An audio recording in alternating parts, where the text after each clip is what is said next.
നമസ്കാരം. +1 കൊമേഴ്സിലെ computer application എന്ന സബ്ജക്റ്റിൻ്റെ ഒരു വീഡിയോ ആണിത്. ഈ സബ്ജക്റ്റിലെ മറ്റു വീഡിയോകൾ ലഭിക്കാൻ നിങ്ങൾ ഈ ചാനൽ സബ്സ്ക്രൈബ് ചെയ്യുക. തൊട്ടടുത്ത് കാണുന്ന ബെൽ ഐക്കൺ ക്ലിക്ക് ചെയ്യുക. തുടർന്ന് ഞാൻ അപ്ലോഡ് ചെയ്യുന്ന വീഡിയോകൾ നോട്ടിഫിക്കേഷനായി ലഭിക്കുന്നതായിരിക്കും. നമ്മുടെ ഫസ്റ്റ് ചാപ്റ്ററാണ് ഫണ്ടമെൻ്റൽസ് ഓഫ് കമ്പ്യൂട്ടർ. ഈ ചാപ്റ്ററിൽ നമുക്ക് പഠിക്കാനുള്ളത് കമ്പ്യൂട്ടറിൻ്റെ ചില ബേസിക് കാര്യങ്ങളാണ്. കമ്പ്യൂട്ടറിൻ്റെ ഇൻപുട്ട് ഡിവൈസസ് ഏതൊക്കെ, ഔട്ട്പുട്ട് ഡിവൈസസ് ഏതൊക്കെ, കമ്പ്യൂട്ടറിൽ എങ്ങനെ ഒരു ഡാറ്റ പ്രോസസ്സ് ചെയ്യുന്നു, ഇതുമായി ബന്ധപ്പെട്ട കമ്പ്യൂട്ടറിൻ്റെ ചില ബേസിക് കാര്യങ്ങളാണ് നമുക്ക് ഈ ചാപ്റ്ററിൽ പഠിക്കാനുള്ളത്. Data and information. നമുക്ക് നോക്കാം, എന്താണ് ഡാറ്റ എന്ന വേർഡ് കൊണ്ട് ഉദ്ദേശിക്കുന്നത്. Simply, data are unorganised facts or raw material for making information. അതായത് ഒരു ഇൻഫർമേഷൻ തയ്യാറാക്കാൻ ആവശ്യമായിട്ടുള്ള വിവരങ്ങളെ നമുക്ക് എന്ത് പറയാം, ഡാറ്റ എന്ന് പറയാം. അപ്പം എക്സാമ്പിളായി പറയുകയാണെങ്കിൽ നമ്പേഴ്സ് 1, 2, 3 എക്സെട്ര വരുന്ന നമ്പേഴ്സ്, ക്യാരക്ടേഴ്സ്. ഇപ്പം ആൽഫബറ്റ്സ് എല്ലാം ക്യാരക്ടേഴ്സിലാണ് വരുന്നത്, ക്യാരക്ടേഴ്സ് ആവാം, സിമ്പിൾസ് ആവാം. ഇപ്പം നമ്മൾ കീബോർഡ്സിലൊക്കെ പലതരം സിമ്പിൾസ് കാണാറുണ്ട്, അത്തരം സിമ്പിൾസ് ആവാം. അപ്പം നമുക്ക് എന്താണോ ഒരു ഇൻഫർമേഷൻ തയ്യാറാക്കാൻ ആവശ്യമായിട്ടുള്ള വിവരങ്ങൾ അല്ലെങ്കിൽ വസ്തുക്കൾ എന്താണോ അതിനെയാണ് നമ്മൾ എന്ത് പറയുന്നത്, ഡാറ്റ എന്ന് പറയുന്നത്. ഒരു ചെറിയ എക്സാമ്പിൾ പറയുകയാണെങ്കിൽ നമ്മൾ സ്കൂളുകളിലൊക്കെ മാർക്ക് ഷീറ്റ് തയ്യാറാക്കാറുണ്ട്. അപ്പോൾ മാർക്ക് ഷീറ്റ് തയ്യാറാക്കാൻ നമുക്ക് ആവശ്യമായിട്ടുള്ള ഘടകങ്ങൾ എന്തൊക്കെയാണെന്ന് വെച്ചാൽ, ഓരോ കുട്ടിയുടെയും നെയിം വേണം, പിന്നെ ഓരോ കുട്ടിയുടെയും ഓരോ സബ്ജക്റ്റിൽ ലഭിച്ച മാർക്ക് വേണം, പിന്നെ റോൾ നമ്പർ ഉണ്ടെങ്കിൽ റോൾ നമ്പർ, അതൊക്കെ വേണം. അങ്ങനെ നമ്മൾ കളക്ട് ചെയ്യുന്ന മാർക്ക്, റോൾ നമ്പർ, നെയിം, ഇവയൊക്കെ എന്താണ്, ഡാറ്റ ആണ്. ഈ ഡാറ്റാസ് ഉപയോഗിച്ച് പ്രിപ്പയർ ചെയ്യുന്ന മാർക്ക് ഷീറ്റിന് നമുക്ക് എന്ത് വിളിക്കാം, ഇൻഫർമേഷൻ എന്ന് വിളിക്കാം. Information is data arranged in an order and they are useful to the people for their needs. അതായത് ഒരാൾക്ക് യൂസ്ഫുൾ ആയിട്ടുള്ള രീതിയിൽ ഡാറ്റയെ അറേഞ്ച് ചെയ്യുമ്പോഴാണ് അതൊരു ഇൻഫർമേഷൻ ആകുന്നത്. ഞാൻ നേരത്തെ പറഞ്ഞു, ഇപ്പം മാർക്ക് ഷീറ്റിൽ തയ്യാറാക്കാൻ ആവശ്യമായിട്ടുള്ള കാര്യങ്ങൾ എന്ന് പറഞ്ഞാൽ മാർക്ക്, വിവിധ സബ്ജക്റ്റിൽ ലഭിച്ച മാർക്കുകൾ വേണം, അല്ലേ, കുട്ടിയുടെ നെയിം വേണം, റോൾ നമ്പർ വേണം. ഇത്തരം കാര്യങ്ങളെല്ലാം ഒരുമിക്കുമ്പോഴാണ് അതൊരു മാർക്ക് ഷീറ്റ് അല്ലെങ്കിൽ അതൊരു ഇൻഫർമേഷൻ ആകുന്നത്. അപ്പം നമുക്ക് യൂസ്ഫുൾ ആയിട്ടുള്ള രീതിയിൽ ഈ ഡാറ്റാസിനെല്ലാം അറേഞ്ച് ചെയ്യുമ്പോഴാണ് അതൊരു ഇൻഫർമേഷൻ ആകുന്നത്. ഡാറ്റയും ഇൻഫർമേഷനെയും വ്യത്യാസപ്പെടുത്തുന്ന മറ്റൊരു സിമ്പിൾ എക്സാമ്പിൾ നോക്കാം നമുക്ക്. ഇവിടെ 3 ഡാറ്റാസ് കൊടുത്തിട്ടുണ്ട്. കുമാർ 65 കേരള. കുമാർ എന്ന് പറയുന്ന ഒരു വ്യക്തിയുടെ പേര്, 65 ഒരു നമ്പർ, കേരള എന്ന് പറയുന്ന ഒരു സ്റ്റേറ്റിൻ്റെ പേര്.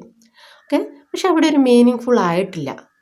കുമാർ 65 കേരള എന്ന് പറയുമ്പോൾ അവിടെ ഒരു മീനിങ് വന്നിട്ടില്ല.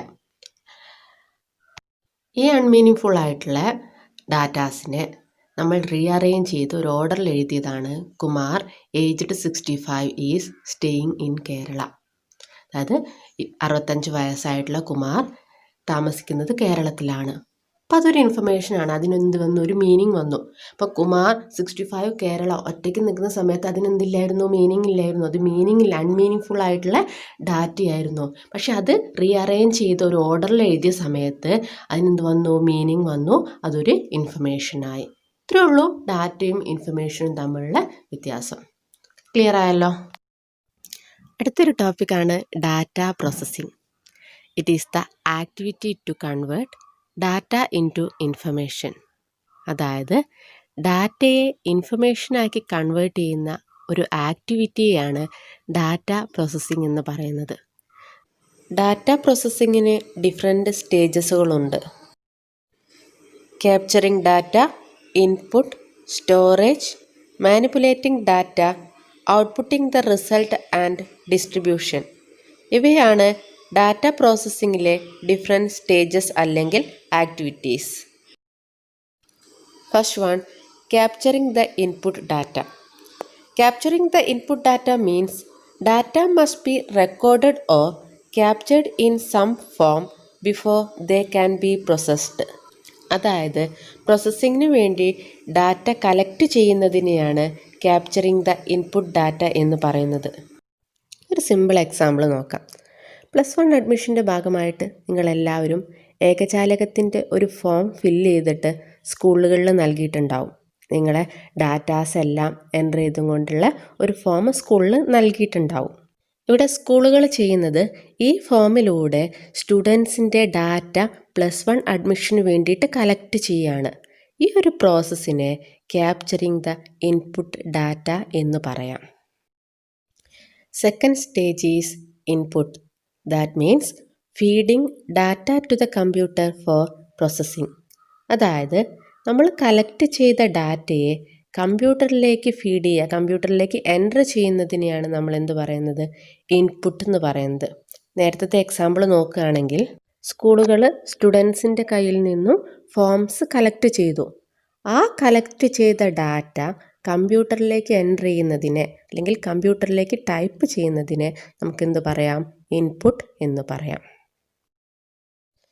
Third stage storage. For processing and future usage data is stored in computer memory. അതായത് ഡാറ്റ പ്രോസസ്സിങ്ങിന് വേണ്ടിയിട്ടും ഡാറ്റയുടെ തുടർന്നുള്ള ഉപയോഗത്തിന് വേണ്ടിയിട്ടും ഡാറ്റ കമ്പ്യൂട്ടർ മെമ്മറിയിൽ സ്റ്റോർ ചെയ്ത് വയ്ക്കുന്നു. The next and fourth stage is manipulating data.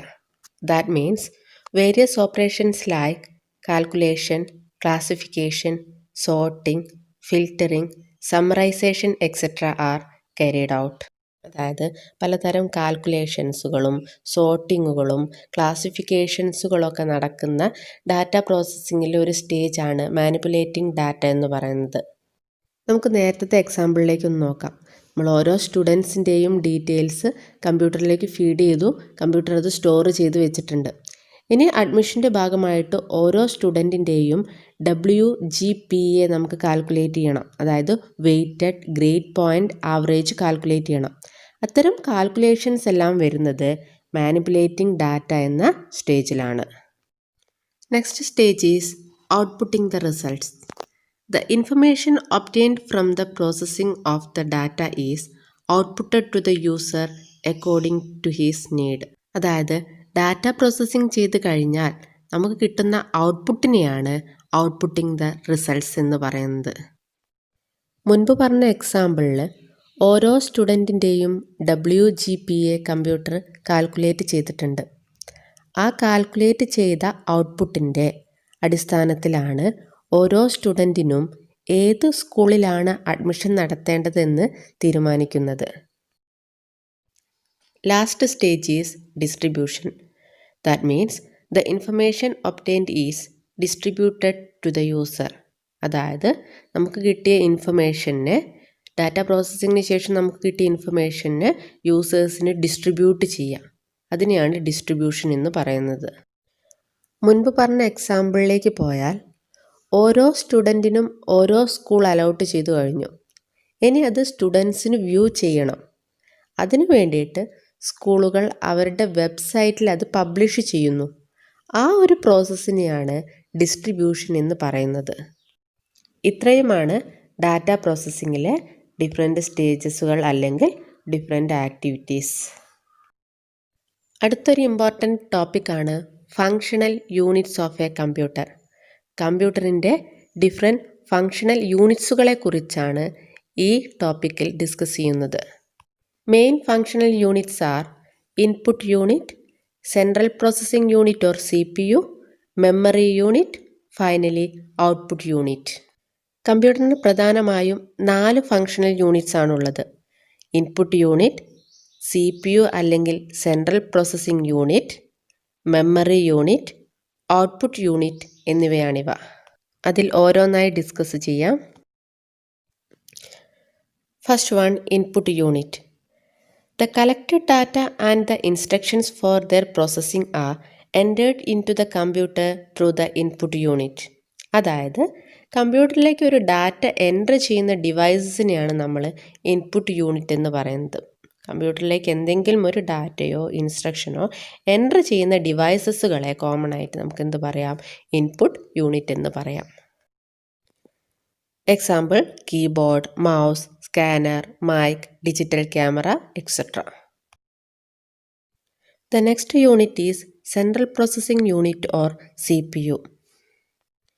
കമ്പ്യൂട്ടറിൻ്റെ ബ്രെയിൻ എന്നറിയപ്പെടുന്ന പാർട്ടാണ് CPU അല്ലെങ്കിൽ സെൻട്രൽ പ്രോസസ്സിംഗ് യൂണിറ്റ്.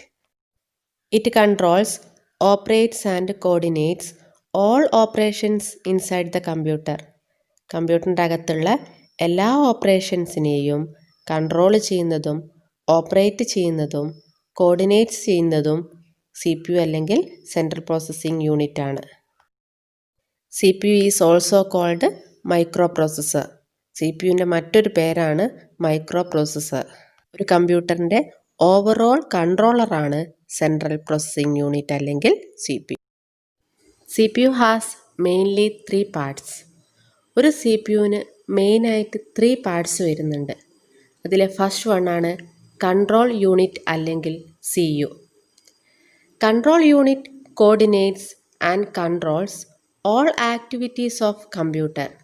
കമ്പ്യൂട്ടറിൻ്റെ എല്ലാ ആക്ടിവിറ്റീസും കൺട്രോൾ ചെയ്യുന്നതും കോർഡിനേറ്റ് ചെയ്യുന്നതും കൺട്രോൾ യൂണിറ്റാണ്. അതുകൊണ്ട് തന്നെ കമ്പ്യൂട്ടറിൻ്റെ നെർവസ് സിസ്റ്റം എന്നാണ് കൺട്രോൾ യൂണിറ്റിനെ പറയുന്നത്. CPUവിൻ്റെ മറ്റൊരു പാർട്ടാണ് arithmetic and logic unit or ALU. It perform all arithmetic and logical operations. കമ്പ്യൂട്ടറിനകത്തെ എല്ലാ അരിത്തമെറ്റിക് ലോജിക്കൽ ഓപ്പറേഷൻസും പെർഫോം ചെയ്യുന്ന യൂണിറ്റാണ് ALU ഓർ അരിത്തമെറ്റിക് ആൻഡ് ലോജിക് യൂണിറ്റ്. എന്താണ് അരിത്തമെറ്റിക് ആൻഡ് ലോജിക്കൽ ഓപ്പറേഷൻസ് കൊണ്ട് ഉദ്ദേശിക്കുന്നത്? അരിത്തമെറ്റിക് ഓപ്പറേഷൻസിൽ വരുന്നതാണ് അഡീഷൻ, സബ്ട്രാക്ഷൻ, ഡിവിഷൻ, മൾട്ടിപ്ലിക്കേഷൻ തുടങ്ങിയവ. ലോജിക്കൽ ഓപ്പറേഷൻസിൽ വരുന്നതാണ് logical and, logical or, logical not തുടങ്ങിയവ. ഇതെല്ലാം മറ്റൊരു ചാപ്റ്ററിൽ ഡീറ്റെയിൽ ആയിട്ട് പറയുന്നുണ്ട്. ആ സമയത്ത് നമുക്ക് കൂടുതൽ ഡിസ്കസ് ചെയ്യാവുന്നതാണ്.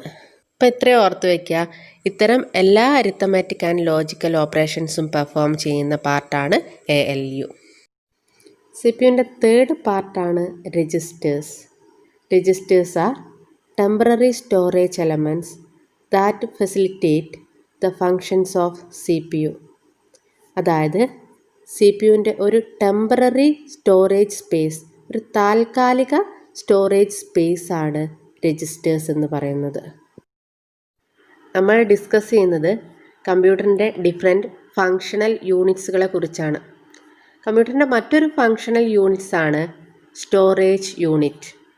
Storage unit are used to store any type of data and information. ഏതൊരു ടൈപ്പ് ഓഫ് ഡാറ്റയോ ഇൻഫർമേഷനോ സ്റ്റോർ ചെയ്യുന്ന സ്പേസിനെയാണ് സ്റ്റോറേജ് യൂണിറ്റ് എന്ന് പറയുന്നത്. അതായത് എവിടെയാണോ ഡാറ്റ അല്ലെങ്കിൽ ഇൻഫർമേഷൻ സ്റ്റോർ ചെയ്യുന്നത് അതിനെയാണ് സ്റ്റോറേജ് യൂണിറ്റ് എന്ന് പറയുന്നത്. ഇങ്ങനെ നമ്മൾ സ്റ്റോർ ചെയ്യുന്ന ഡാറ്റ നമുക്ക് എപ്പം ആവശ്യമുള്ളപ്പോഴും ഉപയോഗിക്കാവുന്നതാണ്, അതിനെ പിൻവലിക്കാവുന്നതാണ്. ഇത്തരം സ്റ്റോറേജ് യൂണിറ്റുകളെ നമ്മൾ മെമ്മറി എന്ന് പറയും. Storage units are classified into 2. 2 തരത്തിലെ സ്റ്റോറേജ് യൂണിറ്റ്സുകളാണുള്ളത്. ഫസ്റ്റ് വൺ പ്രൈമറി മെമ്മറി അഥവാ main memory. RAM random access memory, ROM read only memory, ഇതെല്ലാം പ്രൈമറി മെമ്മറിയിൽ പെടുന്നവയാണ്. അടുത്തൊരു ക്ലാസിഫിക്കേഷനാണ് secondary memory or auxiliary memory. Hard disk, CD, DVD, USB drive, memory cards ഇവയെല്ലാം secondary മെമ്മറിയിൽ പെടുന്നവയാണ്. Next functional unit is output unit. The information obtained after data processing is supplied to the outside world through the output unit. അതായത് സിമ്പിളായി പറഞ്ഞാൽ കമ്പ്യൂട്ടറിൻ്റെ ഔട്ട്പുട്ടിനെ നമ്മളിലേക്ക് എത്തിക്കുന്ന ഡിവൈസസുകളെയാണ് ഔട്ട്പുട്ട് യൂണിറ്റ് എന്ന് പറയുന്നത്. ഇതിൻ്റെ എക്സാമ്പിളാണ് മോണിറ്റർ, പ്രിൻ്റർ എക്സെട്ര. ഇവയൊക്കെയാണ് കമ്പ്യൂട്ടറിൻ്റെ മെയിനായിട്ടുള്ള ഫങ്ഷണൽ യൂണിറ്റ്സുകൾ. ഈ ചാപ്റ്ററിലെ 3 ടോപ്പിക്കുകളാണ് ഈ വീഡിയോയിൽ ഡിസ്കസ് ചെയ്തത്. എല്ലാവർക്കും മനസ്സിലായെന്ന് കരുതുന്നു. ചാപ്റ്ററിലെ മറ്റു ടോപ്പിക്കുകൾ അടുത്ത വീഡിയോയിൽ പറയുന്നതായിരിക്കും. Thank you.